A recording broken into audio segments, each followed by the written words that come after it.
এবার ফুটবল বিশ্বকাপে অংশগ্রহণ নিয়ে দারুণ এক সুখবর পেল বাংলাদেশ। আয়োজক সংস্থা ফিফা কর্তৃক গৃহীত দারুণ এক সিদ্ধান্তে 2030 বিশ্বকাপে কপাল খুলতে যাচ্ছে হামজা শমীদ ফাহমিদুলদের। কি সেই সিদ্ধান্ত যাতে বিশ্বকাপে অংশ নেওয়ার ক্ষেত্রে বাংলাদেশের মতো পিছিয়ে পড়া দলগুলোর জন্য সম্ভাবনার নবদুয়ার উন্মোচিত হতে যাচ্ছে, সে কথাই জানবো রিপোর্টে। ফুটবলের বিশ্বমঞ্চে লাল সবুজের জার্সি গায়ে মাঠ মাতাচ্ছেন হামজা চৌধুরী, শমীদ ফাহমিদুলরা। এমন দৃশ্য শয়নের স্বপ্নে লালন করেন ফুটবল প্রেমী বাংলাদেশিরা। আর কোটি বাঙালির সেই লালিত স্বপ্ন এবার রূপ নিতে যাচ্ছে বাস্তবে, কেননা বিশ্ব ফুটবলের নিয়ন্ত্রক সংস্থা ফিফার এক যুগান্তকারী সিদ্ধান্তে 2030 বিশ্বকাপে খুলে যেতে পারে বাংলাদেশের ফুটবলের রুদ্ধ দুয়ার, যেখানে পিছিয়ে পড়া দলগুলোর জন্য ফুটবল মানচিত্রে উন্মোচিত হতে যাচ্ছে এক সম্ভাবনার নতুন দিগন্ত। আসন্ন 2026 বিশ্বকাপে প্রথমবারের মতো মাঠ মাথাবে 48টি দল। উত্তর আমেরিকার এই আসর শুরু হতে এখনো সপ্তাহ 3 বাকি, কিন্তু ফুটবল প্রেমীদের চমক দিয়ে এর মধ্যে আলোচনা শুরু হয়ে গেছে আরো বড় এক কর্মযজ্ঞের।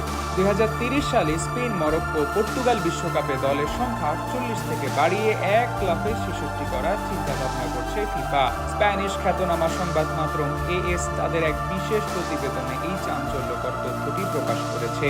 এমনিতে ফুটবলের ইতিহাস ঘাটলে দেখা যায় 1998 থেকে 2022 সাল পর্যন্ত দীর্ঘ সময় 32 দলের শ্রেষ্ঠত্বের লড়াই দেখেছে গোটা বিশ্ব। তবে ফুটবলের বিশ্বায়নে সব দেশকে সামিল করতে 2026 বিশ্বকাপে দলের সংখ্যা বাড়িয়ে করা হয় 48। আর এবার বিশ্বকাপের শতবর্ষ পূর্তির আসর 2030-কে আরো জমকালো ও অন্তর্ভুক্তিমূলক করতে দলের সংখ্যা আরো 18টি বাড়ানোর জোর আলোচনা চলছে বিশ্ব ফুটবলের অন্দরমহলে। স্প্যানিশ সংবাদ মাধ্যমের দাবি, কয়েক মাস আগে দক্ষিণ আমেরিকান ফুটবল কনফেডারেশন কনমেবল এর পক্ষ থেকে এই 46টি দলের প্রস্তাবটি ফিফার গোল টেবিল বৈঠকে তোলা হয়েছিল। মূল উদ্দেশ্য ছিল একটাই, বিশ্বকাপের মূল পর্ব থেকে সবসময় বঞ্চিত থাকা দেশগুলোকে বিশ্বমঞ্চে লড়াইয়ে সামিল করা। শুরুতে এটিকে কেবলই প্রাথমিক আলোচনা মনে হলেও বর্তমানে বেশ কয়েকটি প্রভাবশালী ফুটবল ফেডারেশন এই প্রস্তাবে দারুণ আগ্রহ দেখিয়েছে। ফলে অবাস্তব মনে হয় প্রস্তাবটি এখন বেশ শক্ত রূপ ধারণ করছে। এমনিতে ফিফা সভাপতি জিয়ান্নি ইনফান্তিনো বরাবরই বিশ্বকাপকে কেবল একটি টুর্নামেন্ট নয়, বরং গোটা বিশ্বের মানুষের জন্য এক মহা উৎসব হিসেবে দেখতে ভালোবাসেন। বিশেষ করে যে দেশগুলো কখনো বিশ্বমঞ্চে খেলার সুযোগ পায়নি, তাদের এই উৎসবে সামিল করা ফিফার শীর্ষ নেতৃত্বের অন্যতম লক্ষ্য। আর এই 66টি দলের প্রস্তাব যদি সত্যি আলোর মুখ দেখে, তবে স্বাভাবিকভাবে এশিয়া অঞ্চলের কোটা নাটকীয়ভাবে বৃদ্ধি পাবে। আর ঠিক এই সুযোগেই কপাল খুলে যেতে পারে বাংলাদেশের মতো ফুটবল প্রেমী দেশের। দল সংখ্যা বাড়ালে যে মাঠের সমীকরণ কতটা বদলে যায় তার সবচেয়ে বড় প্রমাণ তো আসন্ন 2026 বিশ্বকাপই।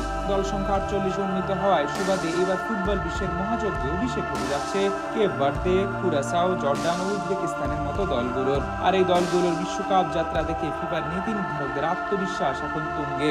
তবে বাস্তবতায় দাঁড়িয়ে কথা সত্যি যে 66টি দলের এই মহাপরিকল্পনাটি এখন কেবলই প্রস্তাবনার টেবিলে রয়েছে। একে চূড়ান্ত রূপ দিতে হবে আইনি ও সাংগঠনিক এক বিশাল পথ। তবে ফুটবল বোদ্ধারা মনে করে দিচ্ছেন, এক সময় যখন 48 দলের বিশ্বকাপের কথা বলা হয়েছিল, অনেকে একে পাগলামি বলে উড়িয়ে দিয়েছিল। সেই পাগলামি যদি আজ বাস্তবে হতে পারে, তবে 2030 সালে 66 দলের বিশ্বকাপকেও আরো অসম্ভব বলা যায় না। এখন দেখার বিষয় এই যে ফিফার এই ঐতিহাসিক পরিকল্পনা শেষ পর্যন্ত সবুজ সংকেত পায় কিনা। যদি পায়, তবে 2030 সালে বিশ্বমঞ্চে লাল সবুজের গর্জন দেখার স্বপ্ন আর রূপকথা থাকবে না, বরং তা উন্মোচন করবে ফুটবলের বিশ্বায়নের নতুন দুয়ার।